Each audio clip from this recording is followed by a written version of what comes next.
Hi, I'm Robin Weissman, Custom Content Producer with Information Security Media Group.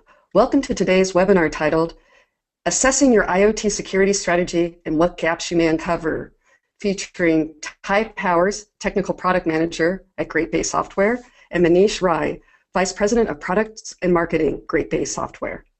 Before I turn this over to Ty and Manish, let me give you some background on today's session. Given the deluge of IoT-based DDoS attacks, 2017 is shaping up to be the year IoT security gets real. IoT is changing how operations and strategic security decisions are executed. With the increase in IoT devices connected to your network, the complexity of security is multiplying in every aspect of the enterprise. Today's webinar will look at IoT security threats and discuss the unique security challenges posed by IoT, key IoT strategies and ways to test them out, and immediate best practices to implement and plug relevant security gaps. Before we begin, let me tell you a bit about Information Security Media Group. ISMG is the world's largest media organization devoted solely to information security and risk management. Each of our 28 media properties provides education, research, and news that is specifically tailored to key vertical sectors, including banking, healthcare, and the public sector, geographies from North America to Southeast Asia, and topics such as data breach prevention, cyber risk assessment, and fraud. Our annual Global Summit series connects senior security professionals with industry thought leaders to find actionable solutions for pressing cybersecurity challenges. I have a few housekeeping notes before we begin. If you have any questions for our speakers during the course of this session, please submit them via the chat window on your screen.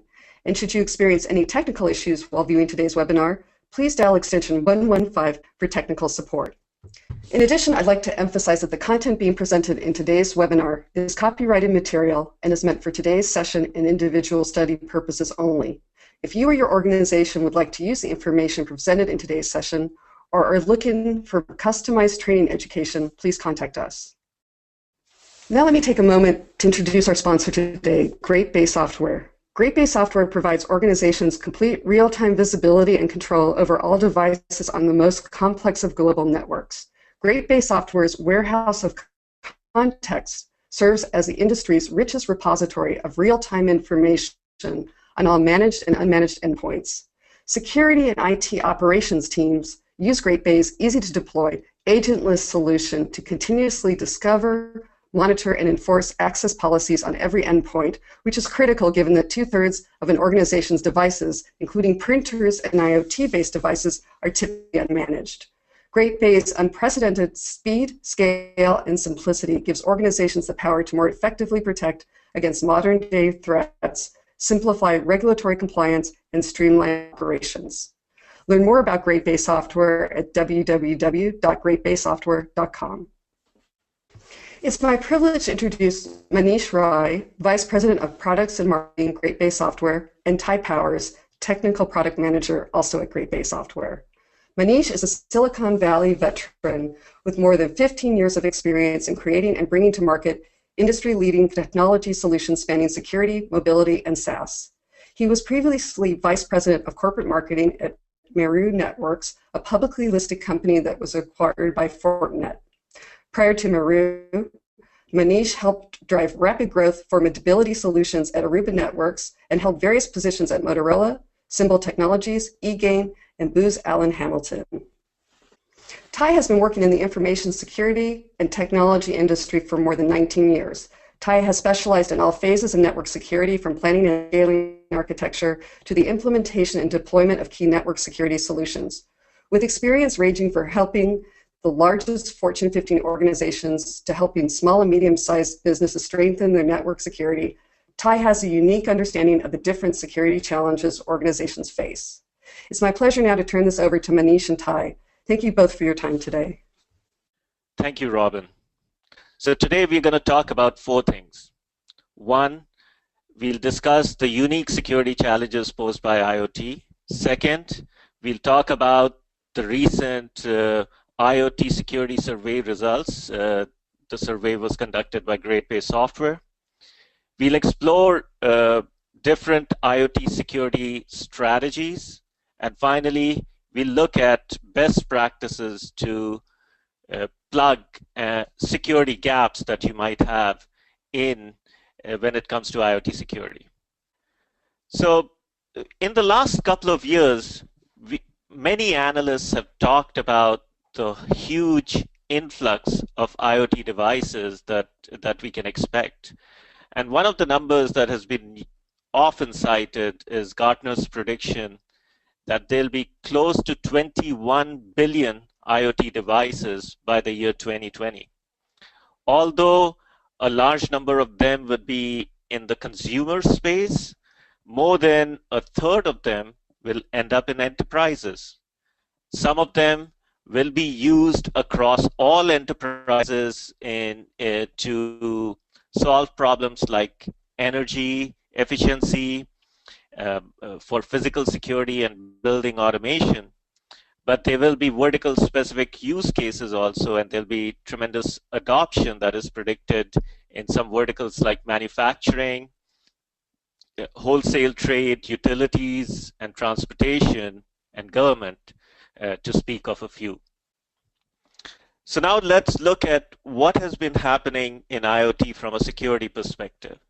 IoT breaches are not new. Actually, one of the earliest recorded so-called IoT breach goes to the early 2000s when TJ Maxx was breached using a wireless via a wireless access point, and 45 million customer records were stolen over a long period of time, and the estimated cost to TJ Maxx was $150 million. More recently, Jeep found a vulnerability in its entertainment system when researchers demonstrated they could gain remote control over the vehicle.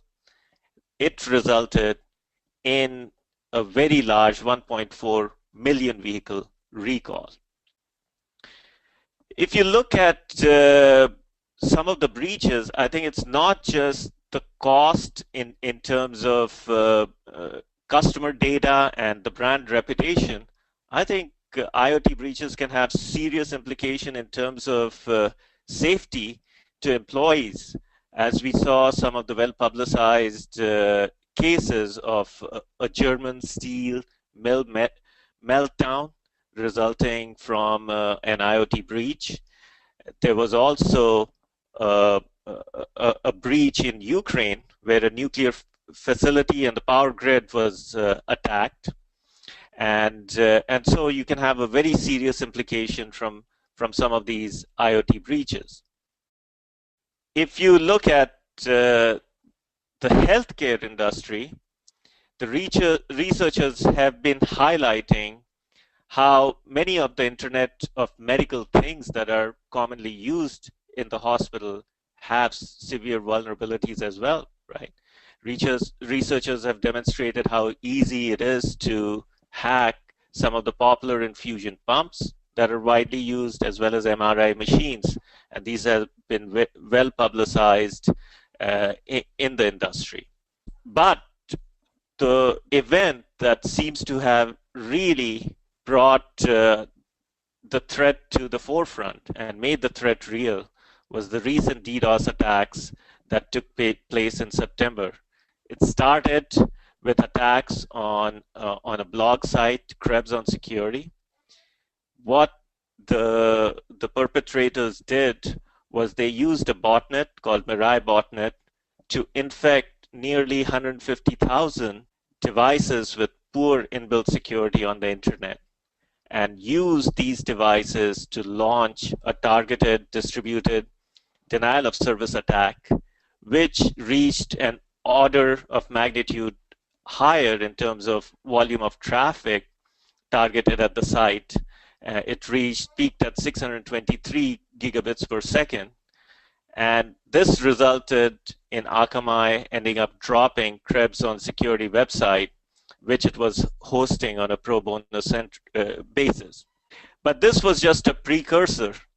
This attack was followed up a month later by an attack on a DNS hosting provider, DIN, that brought down some of the most popular websites on the web, ranging from Twitter to Amazon to some of the other very well-known sites. We had an outage that was pretty global in nature. It started with East Coast, but the second wave was global.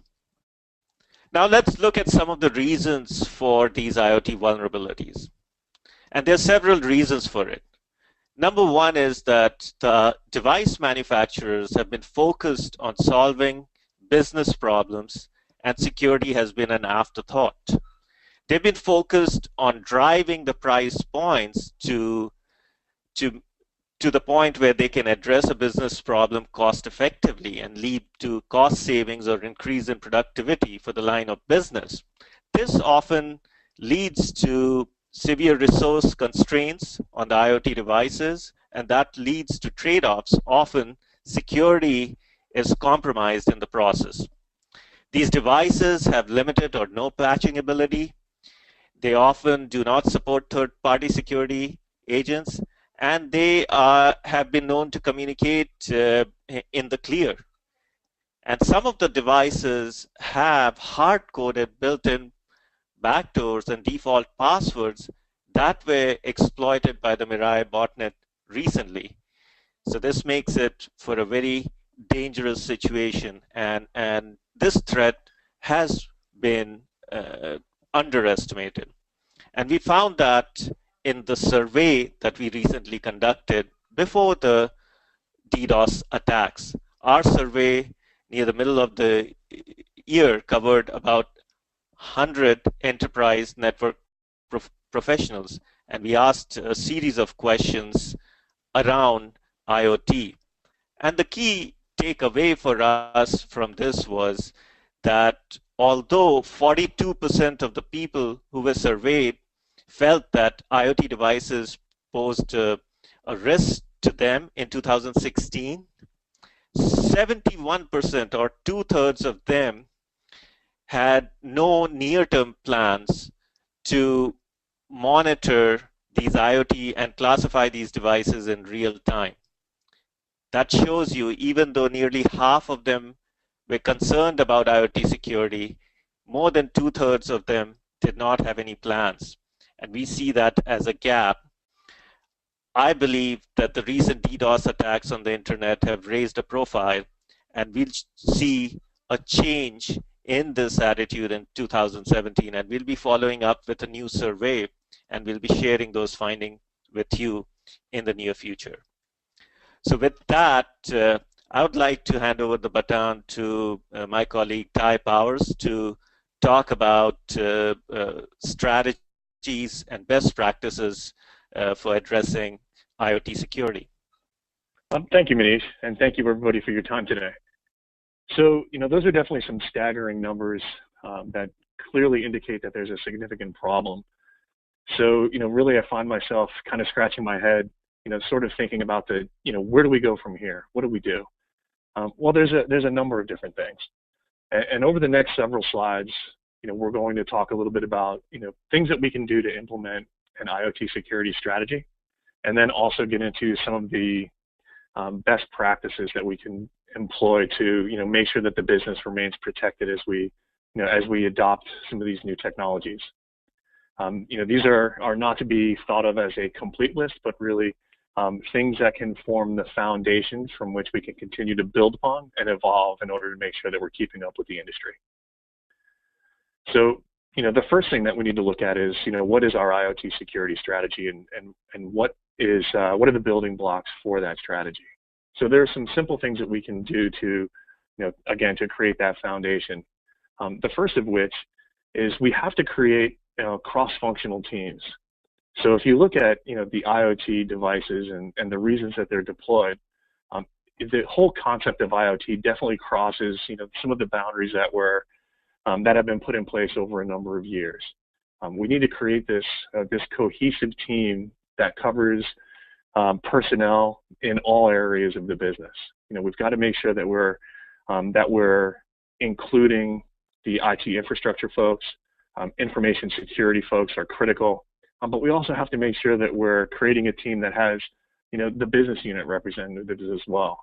Because at the end of the day, we all have specific needs, and we need to make sure that while we're deploying or adopting new technologies, we need to make sure that all members of the business have some say, because then you won't create necessarily silos of information or leaning into more of one area than another.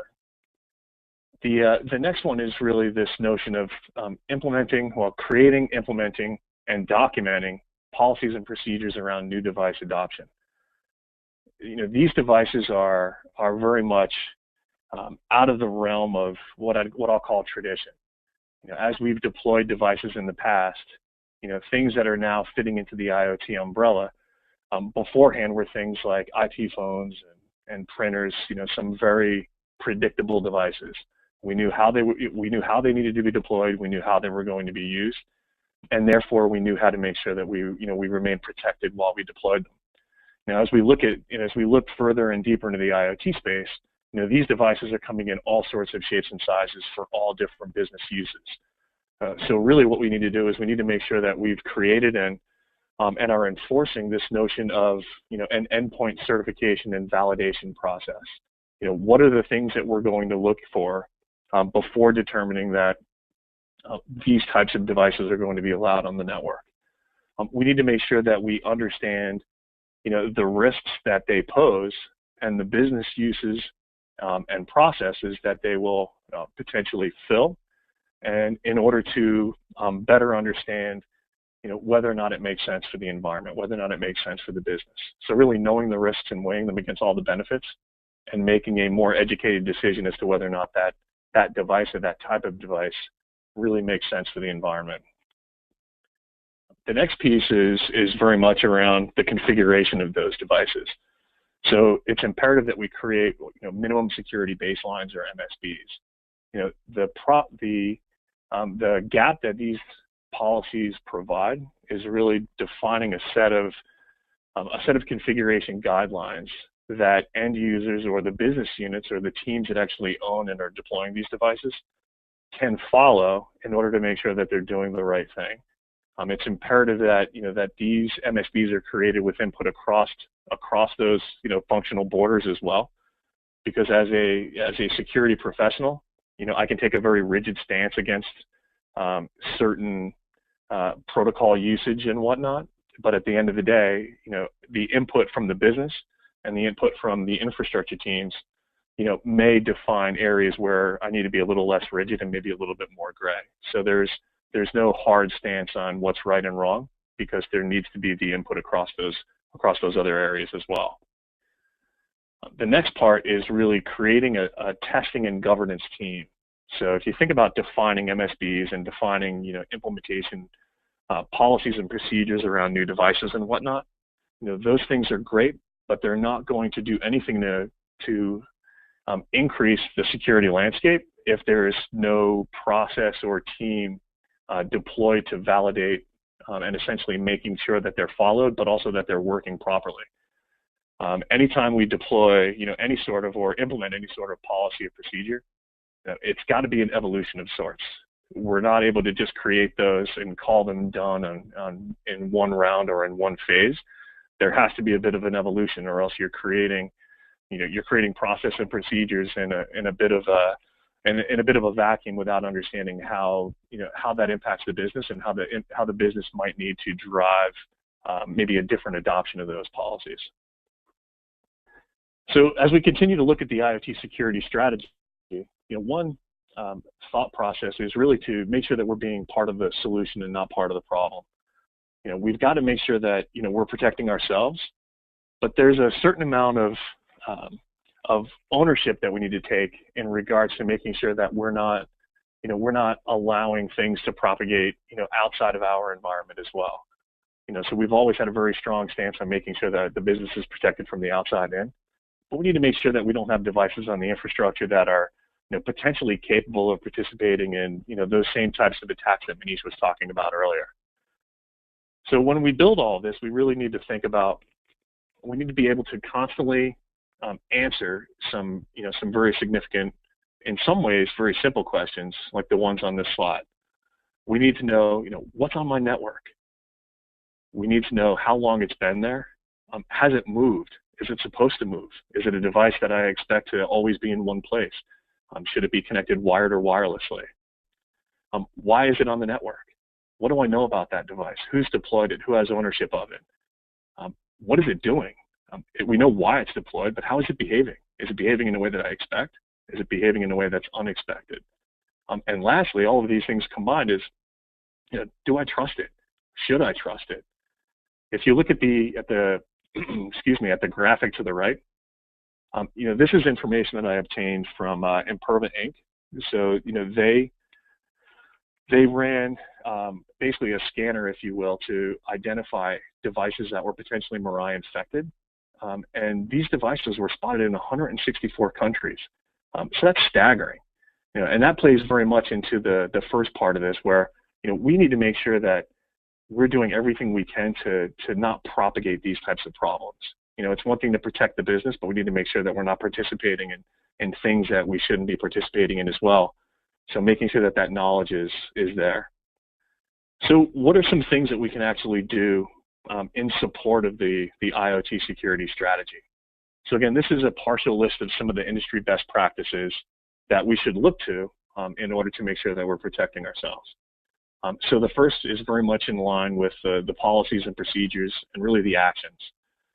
So the best IoT security strategy in the world, the best policies and procedures in the world will do nothing for you if they're not actually put into place. We've got to make sure we're practicing what we preach, and in doing so, we're actually executing the IoT security strategy plans as they've been designed. And again, those are an ongoing evolution. But again, action, action, action. The next part is, as we look to further strengthen our security posture, we need to make sure we're leveraging the tools that are already in our toolkit. So one of the things that we can do is we can leverage the network infrastructure. There's lots of different things that we can do with essentially the plumbing, if you will, to make sure that we're better protecting ourselves. One way is deploying some form of controlling access to the network. We've got to make sure that we're limiting access to the environment or limiting access to the wired and wireless infrastructures to only approved or expected devices. Essentially, what we need to do is we need to make sure that we're authenticating, authorizing, and then making sure that we have some form of an audit trail so that, again, we can take back control of the network. We need to make sure that people just can't walk in and essentially plug something in. It may be for good business purposes, but those are potentially vulnerable devices, as we know. So we need to make sure that we're controlling network access in a way that we can mandate what should be on the network and what shouldn't be on the network. The next part of that is really taking the network fabric as it exists today and making sure that we have proper network segmentation. So if you think about any sort of vulnerability, if that vulnerability is exploited, we need to make sure that we're reducing the available attack surface for that attack. So by carving up the network in an appropriate way, we're limiting how widespread that potential problem is. We're making sure that if a device, should a device unfortunately become compromised, we're making sure that there's no ability for lateral movement, which could make a bad problem into a much worse, potentially even a critical problem. So making sure that we're taking control in that regard as well. So not just in layer 2 containers, but really making sure that we've deployed whatever other boundary, internal boundary technology that we desire, including things like access control lists or even internal firewalls of sort. The third one is really, you would think it's kind of a no-brainer, but really what we need to do is we need to make sure that we're keeping the perimeter intact. We've invested significant capital expenditures as well as operating expenditures on making sure that the edge of the business, the outside in, is very sound. So what we need to do is we need to make sure that we're not poking too many holes in that infrastructure. We need to avoid internet-facing endpoints and services where possible. And I do highlight where possible because it may be that in order for us to reap the benefits of some of the technologies that we might be investing in, that direct internet access or direct internet-facing devices may be a requirement, but again, we need to understand that and make sure that we're only providing access as needed and not above and beyond what those devices need. So the next category, I guess, if you will, is really putting the focus of IoT security on the endpoints themselves. So one of the things that we need to do is we need to make sure we're deploying some form of real-time endpoint detection and profiling to answer a lot of those questions that were on an earlier slide. What's connecting to the network, where is it located, and how is it behaving? Again, those are critical things to understand in real time, but also historically. We need to know when something new shows up on the network. If you think about a case where we may have some open ports and things can get plugged in and do not have to authenticate, it may be that we're striving towards buttoning all of those network vulnerabilities up by deploying authentication, but regardless, we need to have systems in place that can tell us what's being connected out there and where it's located so that we can take action if we need to. The next thing that we can do on the device level, and again, this kind of all starts to fit tightly together in regards to pieces to the puzzle, but we need to make sure that we're only providing remote access to these devices on an as-needed basis. Disabling remote access to IoT devices as possible can be critical. If you think about remote access technologies, they make life much easier in regards to configuring and managing and sometimes even monitoring those devices. But that remote access that we use internally essentially can provide a conduit for outside reach into those devices. So if you think about the Mirai botnet attacks, if you will, one of the biggest problems was that these devices were accessible across the internet.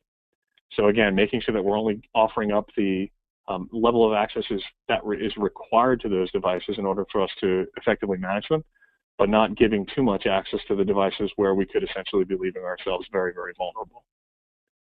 The next thing is, and this holds true for IoT and any devices, but we need to make sure that we're disabling default administrative accounts.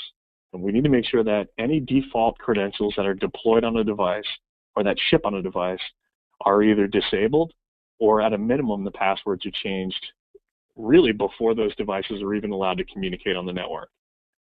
The second area that was exploited in the Mirai botnet piece, the first one was the detection of those devices across the internet. But as Manish had alluded to earlier, the second part of that was, there's one or two Google searches yield some significant results in regards to lists and lists of devices and default admin accounts that can be used to access those devices. So it's absolutely imperative that if we're going to deploy anything on the network fabric, we need to make sure that we're taking control on this, either disabling those accounts or at least changing the password so that in the event somebody can unfortunately access a device, they won't be able to log into it, and essentially it limits what they're going to be able to do. So continuing on in regards to our focus on the endpoints, we've talked about disabling or only allowing limited remote access. That carries over or carries through to the protocol usage of those devices as well. It's best practice, not just for IoT, but for even regulatory compliance, to disable what's protocols that are termed unsecure. If there are protocols that are deployed or that are enabled by default, such as Telnet and FTP, let's turn them off if we don't need them. But I do say if we don't need them. The fact of the matter is, a lot of the devices that are deployed across any network fabric, especially in regards to IoT, they may rely very heavily on protocols like FTP for firmware transfers or even the transfer of data that they're gathering in regards to like the sensors of the world. So disabling those would be essentially making them limiting their effectiveness on the network. But we need to make sure that we understand that ahead of time, and if we don't need it, let's turn those protocols off.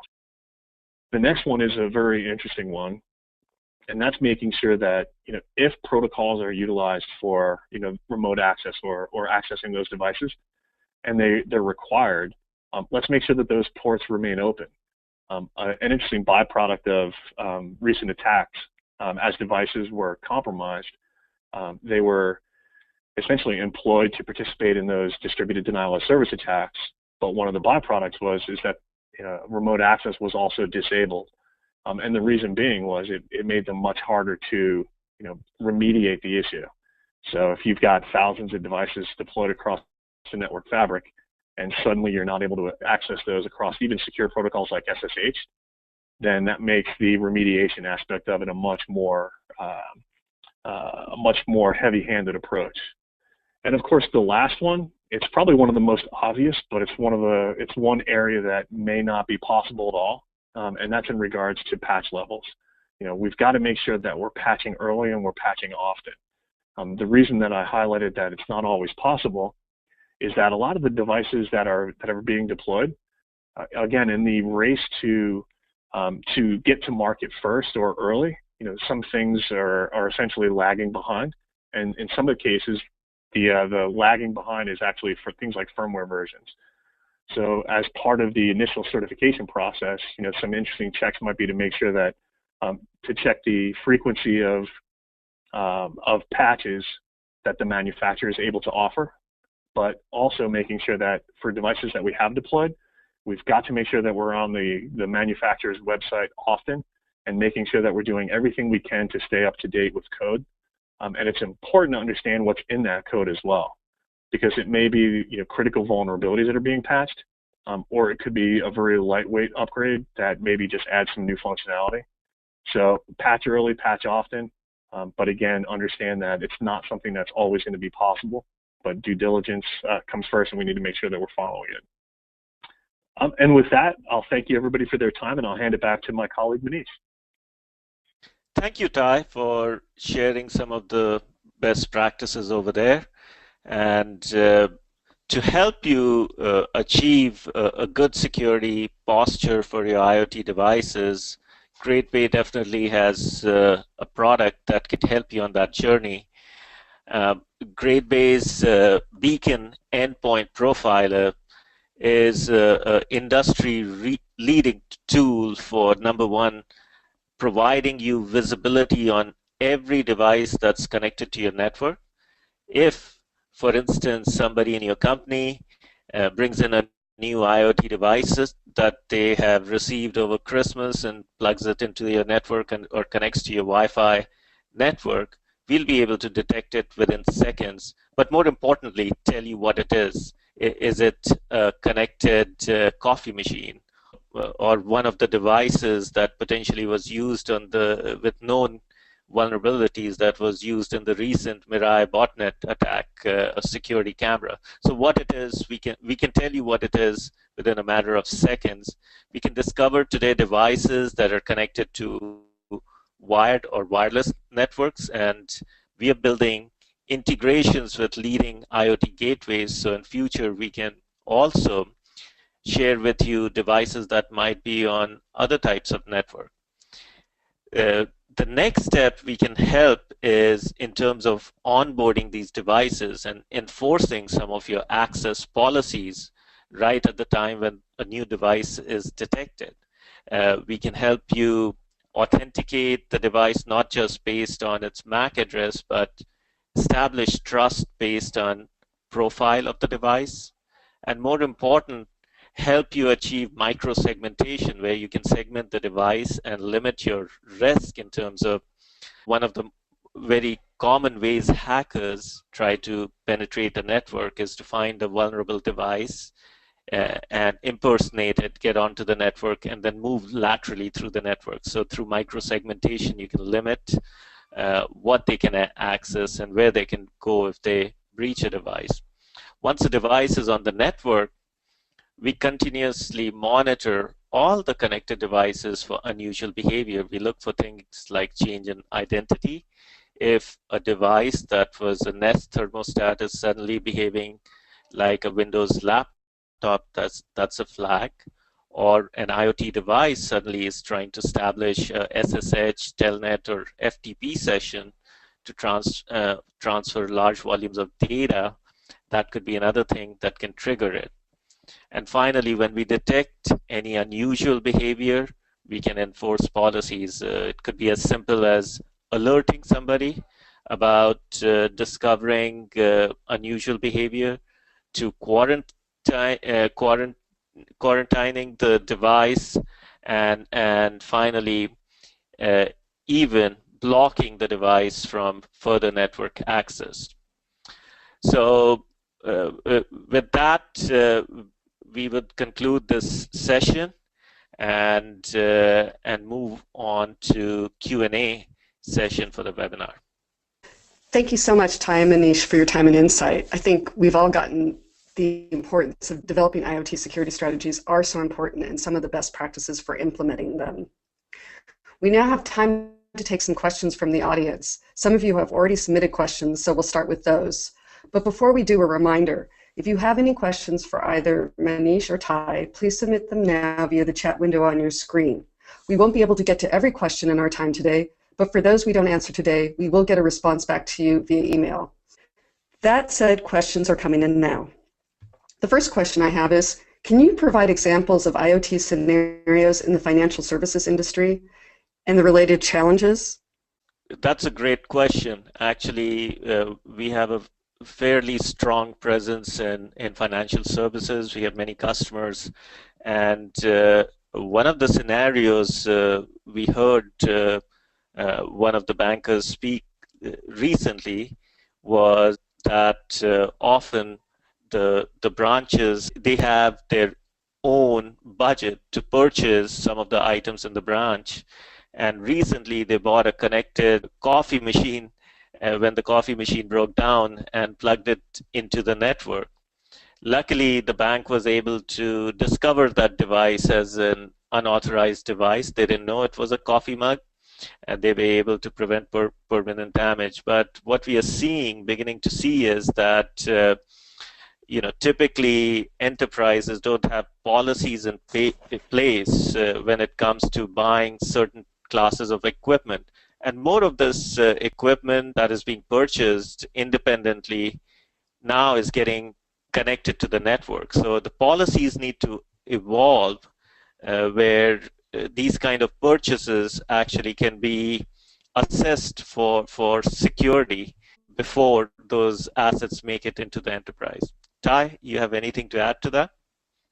No, that's a great scenario, Manish. I think the only other thing that I would probably add is that when folks think of IoT scenarios, I implore them to think of it as not just IoT, but really like the enterprise of things too.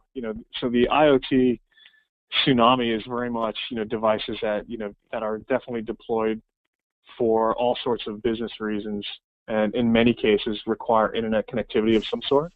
But these are really anything on the network that don't fit the traditional realm of computing devices.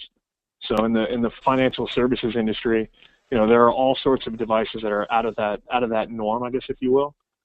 Things like check readers and other things that are deployed to make life much easier and become much more efficient.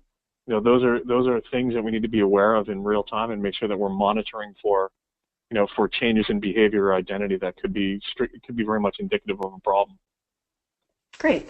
Next question is, I handle security at a large medical center, and I'm concerned about the lack of real-time monitoring and visibility into the IoT devices on my network. And I'm not even sure I know what devices are on my network. How would your solution help me inventory all of my devices, and what other steps can I take? That's a great question, actually. When we talk to many of our prospects, we find many of them have a similar predicament. They really don't have a good view of what's on their network, and then the next step is really understanding in real time, knowing what devices are, where they're located, and what they're doing. And that's our sweet spot, and that's what GratePay does really well. We have been doing it for over a decade at some of the largest global enterprises in the world. And what we can help you in this situation is whenever, say, your physicians maybe come back from the HIMSS conference early next year and bring back sample medical devices that are connected to the network and plug them in, we can help you discover that in a matter of seconds and tell you exactly what it is. Is it sort of soap dispenser that is connected to the network that they brought a sample back of, or a new form of infusion pump, or a new device. So visibility is the first step to security. And beyond that, I think you need to have access policies in place. You need to segment or micro-segment devices based on the risk profile of the devices, have ongoing monitoring of those devices to make sure the behavior is consistent with what the device is supposed to do, and nobody is trying to impersonate the device and get onto that network, and have enforcement policies. And Ty, I'll turn it over to you for additional comments that you might have. So one thing that comes to mind as I think about the healthcare space is the lion's share of those devices are very much focused in the realm of mobility. So it's imperative that you understand what's out there, but it's really important to understand how those devices are connected. In many medical environments, there are specific SSIDs or wireless LANs that are carved out specifically for some of those devices. So it's really important to have a tool like what we can provide to monitor new devices that are showing up, but also understand if devices are moving from potentially from one wireless network to another, or even just for the validation of I know that this device is being deployed, but if you see it on a network that's maybe not quite up to snuff in regards to protection policies, then Beacon's ability to identify that can be a critical savior as well. Great. I didn't realize soap dishes were also potentially IoT devices, so I learned something new today. The next question I have is, I worry that my organization lacks the bandwidth to create the cross-functional teams you described. What are my alternatives here? So, that's an interesting one, because the cross-functional teams, it really is or should be a bit of a hard requirement, but it's interesting because in a lot of environments, those cross-functional teams are really a limited number of personnel. So the larger the organization, the more custom those, the more custom those groups or the roles that the personnel fill are. But the smaller the environment, we wear many more hats. So in that case, just by nature of maybe me being an information security professional in an environment, I may also be an IT infrastructure guy. And in that case, it's a limited number of bodies, I guess, if you will, that are really forming what's still very much a cross-functional team. But if that's not the case, and maybe it's just a matter of the business units are so tied up that there's an inability to participate in some of these meetings, there are things that you can do, maybe even creating some sort of a checklist, I guess, if you will, that can be distributed and could be handled on a little bit more of a less time-sensitive nature. So there are definitely some things that you can put in place to make sure that you're getting the input from those teams without necessarily making it a hard requirement that they attend and a plethora of meetings. Great. Next question we have is, how does Great Bay's solution integrate with my current security stack? Great Bay has a number of well-defined APIs and several pre-developed integrations that we have out of the box to work with different security products. For example, both Splunk and QRadar have apps for Great Bay that they have developed, and we have a well-defined integration with those applications when it comes to security. We have customers who are using our integration with MDM vendors like AirWatch, and then we have well-defined JSON APIs that can be leveraged for quick integration with other security products as well. And with that, I'll ask Ty to add his thoughts to integration as well. No, I think you hit on most of the main ones there, Manish. The thing with Beacon, it was developed, many years ago, with a focus on making sure that some of the data that we have can be shared with the existing systems. So we're able to communicate with much of the network and security tools that are already in place by nature of sharing information that we have. And that's an area that we're continuing to focus very heavily on in the upcoming releases.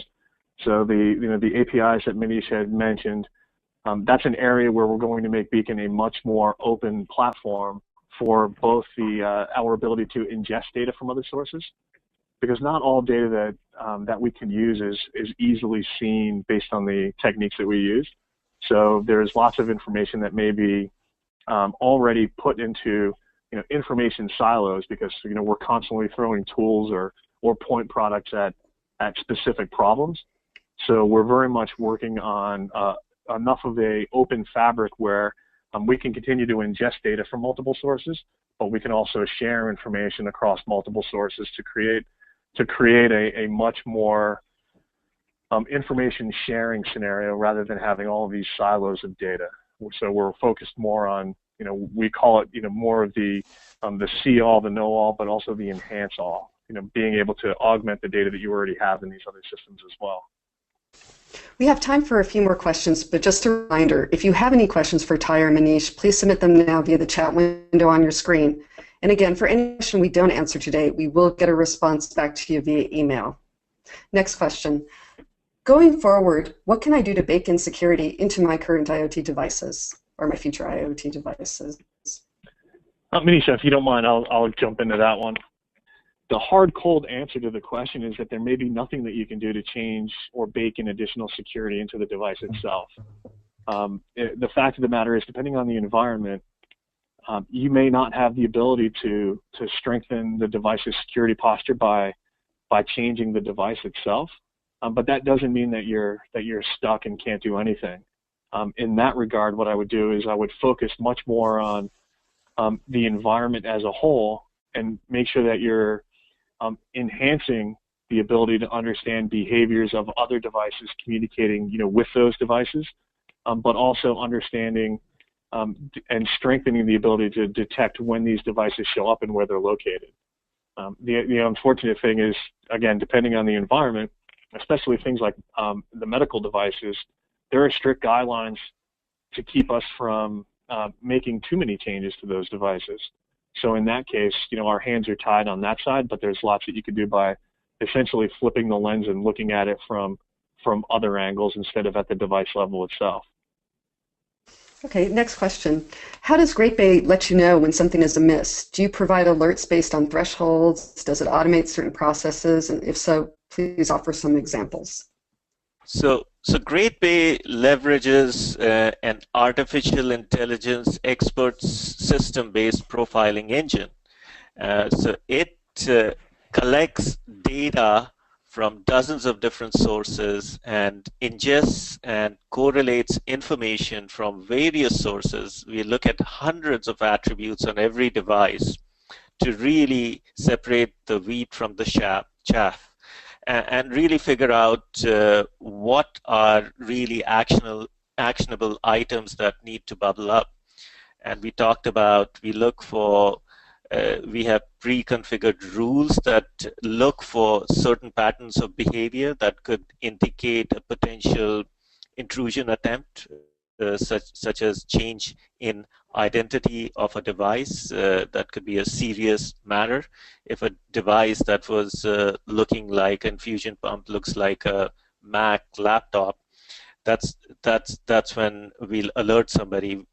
We also can work with every enterprise to really understand what is the normal behavior for a given type of device, what ports it usually communicates with, and then the alerts can be set up when communication patterns change and somebody is trying to access in a manner that may indicate compromise. So net, we have a powerful engine that comes with pre-configured rules, but it's also very flexible, so enterprises can customize to their needs. So we work in the beginning with each enterprise to really customize it to their need, and this process is fairly straightforward. It takes it doesn't take much time, and within a matter of days, enterprises can feel much better about their security posture for IoT than where they started. They'll get